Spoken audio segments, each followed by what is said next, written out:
OJ hired a serial killer. I've seen this theory quite a bit. It's kind of interesting. There was a whole documentary on it, at least one. I had never heard of the serial killer Glenn Rogers, but some think that OJ hired him to murder Nicole Simpson. An article on RaiderOnline.com suggests that Rogers has come forward and admitted to committing the murders, although he also admitted to murdering as many as 70 people and then recanted it as a joke.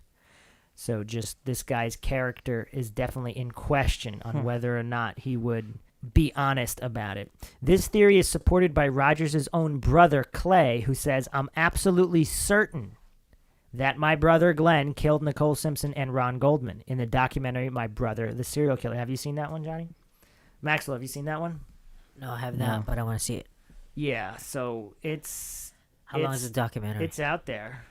Standard documentary. It's That's not a crazy. Netflix series. It's one. Yeah, that's it's one crazy. season. So this is the Radar Online article. Serial killer renews claims he killed Simpson's wife, Nicole. Read the bombshell prison letter. So here's his letter. And this, Pardo is actually mentioning this. So he's probably, I'm guessing he's talking about this. This was from several years ago. But Glenn Rogers wrote Simpson's manager that he killed them. So unless... Do you really think his manager would come out and make a documentary about his son being in Simpson's son being? He's probably talking about this guy. So Rogers is currently serving time on death row in Florida, and this was a 2012 documentary, My Brother the Serial Killer. Clay Rogers claimed, "I'm absolutely certain that my brother Glenn killed Nicole Simpson and Ron Goldman. I know my brother did it because I've seen proof that he was there." Now Simpson's manager Norman Pardo has shared a bombshell letter from Rogers in which he claims that O.J. Simpson didn't even do this crime. There's more to the story than just the letter, Pardo tells Radar exclusively. "We've been in communication for almost a year now. Rogers has no options. He's out of appeals and everything. He just doesn't want to die with O.J. getting credit for what he says he did." That's interesting. Roger writes, "You won't have to take me at my word. A full taped statement in your case was made in 1995. According to Pardo, creator of the recent documentary O.J. Simpson in his own words, is his ex-manager just making all these documentaries and shows for money?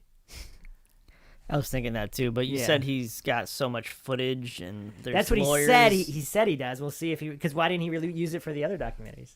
Unless he was saving up or had a long-term plan to just make money off of it. According to Pardo, the L.A. prosecutor and district attorney have a file in which Rogers confessed, but they gave him a plea deal to get him out of the state because they were afraid he would mess up their O.J. thing. They arrested him after they arrested O.J. They couldn't go back and say O.J. didn't do it now. Rogers, a handyman, met Nicole when he was working on a repair crew at her house in 1994. His brother Clay claimed he called him a few days before the killing, bragging about his new well-off client and promising to take her down. Clay also maintains that Rogers took a gold angel pin from the home after Nicole's death and mailed it to his mother in Ohio. And now Pardo says he and Rogers are working together to pressure the authorities in L.A. to reopen Rogers' case file in the hopes of publicizing his alleged confession and revisiting the Goldman family's $33.5 million civil judgment against Simpson. This letter gives me an open door to shut down their judgment against O.J., Pardo insists. We have attorneys working on shutting down the judgment the Goldmans have until this is resolved. We're trying to get the court to open up Rogers' files. Pardo claims that there is evidence beyond Rogers' alleged confession, namely information he claims is proof placing Rogers at the murder scene. I've gone as far to get his footprint on a piece of paper, Pardo tells Radar. What people don't realize is that the size 12 Bruno Mali that was supposedly used by the murder. What? I just remember something funny with the shoe. Is it Mali or Mali? I don't know. Didn't realize that the size 12 Bruno Mali that was supposedly used by the murder was used on 19 different shoes, including work boots, like Rogers, a painter, would have worn. I got the facts on that because I got the letter from Bruno Mali. That, combined with the letter and the alleged tape confession and the fingerprints all over Nicole's house that they couldn't match with anybody, could exonerate Simpson once and for all, Pardo claims, insisting you can't get more blatant than what's going on. Say that again with the shoe. They're similar shoes? He's saying that it was used that print is used on 19 different types of shoes. The exact print. So those Bruno Maglia whatever shoes are probably like $3,000 shoes. I don't know, but they're also used on work boots. Yeah, see, that doesn't make sense. Work boots are like $50. Those are like $3,000. Don't know. The funny thing is that they said that he had those Bruno Maglia whatever, and then OJ said, "No, I don't own those." And then somebody pulled up a picture of him on a football field, wearing those same shoes.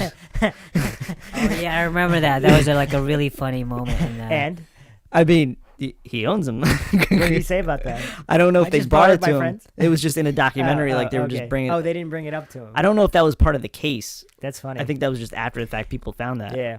As for Rogers' motivation to come forward after all these years, Pardo says it's a bit of twisted pride and guilt. He wants me to get OJ to forgive him, Pardo says. It ain't going to happen. Look what he's done to OJ's life. Nothing Rogers says is going to matter. OJ told me it doesn't matter what this guy says. I'm the killer in the eyes of the public, and that's the way it's going to be.